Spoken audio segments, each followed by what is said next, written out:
So, Greg, now your team sits. They get their second win of the season somehow, some way, without your services. You've been recovering from that broken foot. First of all, tell us how that recovery is coming along. You know, it's coming along well. It's obviously been frustrating now for the second year in a row to have the same injury kind of creep back up after you think it's long in your past. You know, went all off-season, OTAs and minicamp, training camp, and had no issues. And you get to the first quarter of the first game, and you know, you just step funny and make a bad cut, and you kind of have a setback. So it's something we think we can work through. It's something that, you know, is maybe a matter of more of weeks than it is months, we're hoping. And, you know, just trying to do everything I can to get back out there. For the second year in a row, this is kind of uncharted waters for me. And I was watching the game when it happened. I saw the frustration on your face. I don't want to call it heartbreak, but it seemed like there was a "you got to be kidding me" moment for you after dealing with it last year. How is the rehab process different this year, and how long did it take for you to mentally kind of get over this again before jumping into it? Yeah, it was funny. It was the last play of the first quarter, and I kind of felt something when I ran a route, and I was coming back to the huddle. We broke for the quarter, and we walked down the other side, and I was walking. I said to one of the guys, I said, "Man, I might have just re-broke my foot." And he was like, "What are you talking about?" I was like, "I don't know."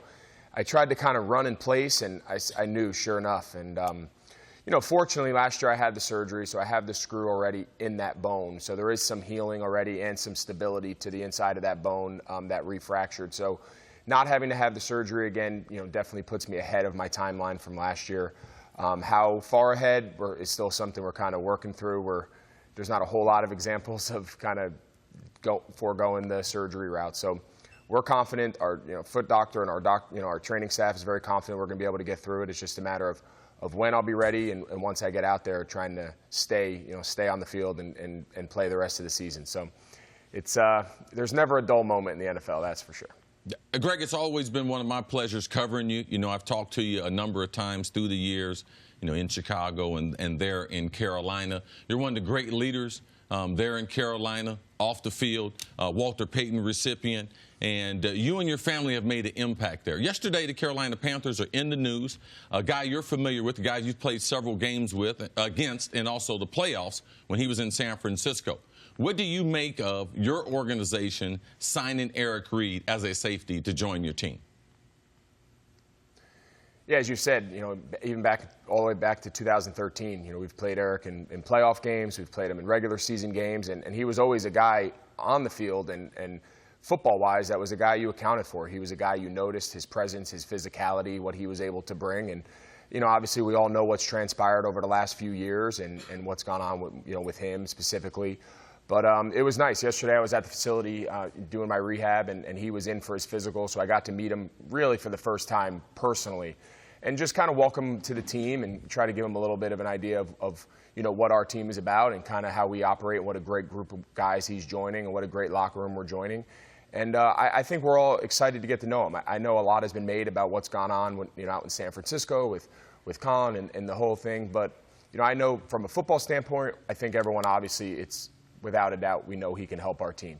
And then from the personal standpoint, you know, listen, this is a very complicated issue. There's a lot of people that have very strong feelings, you know, about this anthem policy, but just more on a larger level have, you know, the social policy. So we're excited to have him. We know he's a very intelligent person. Torrey Smith speaks very highly of him, who's a guy I have a lot of respect for, who has a very clear mind and is a very thoughtful person. So Torrey, you know, vouching for him obviously goes a long way, and everyone you've talked to says nothing but good things about him as a person, and I think he's going to fit in our locker room really well.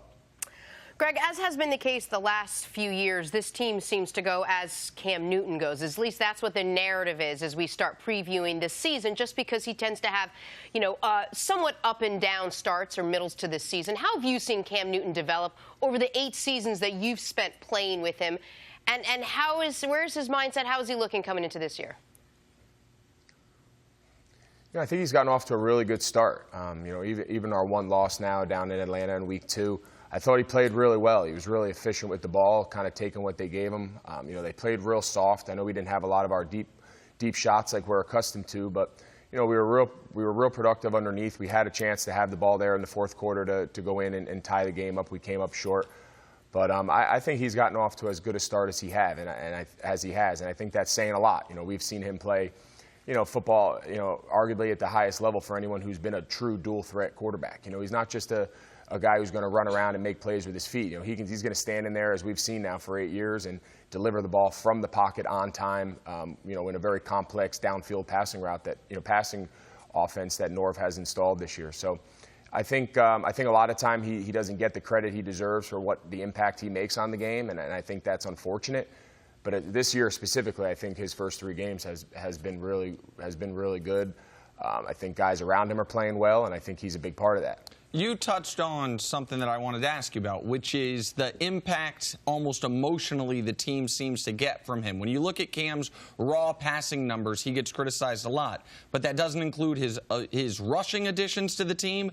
And I watch the Panthers closely. The juice you guys seem to get from him when he's going well. Can you explain almost his value from that side of it, from the intangible leadership and the tangible what he does as a runner?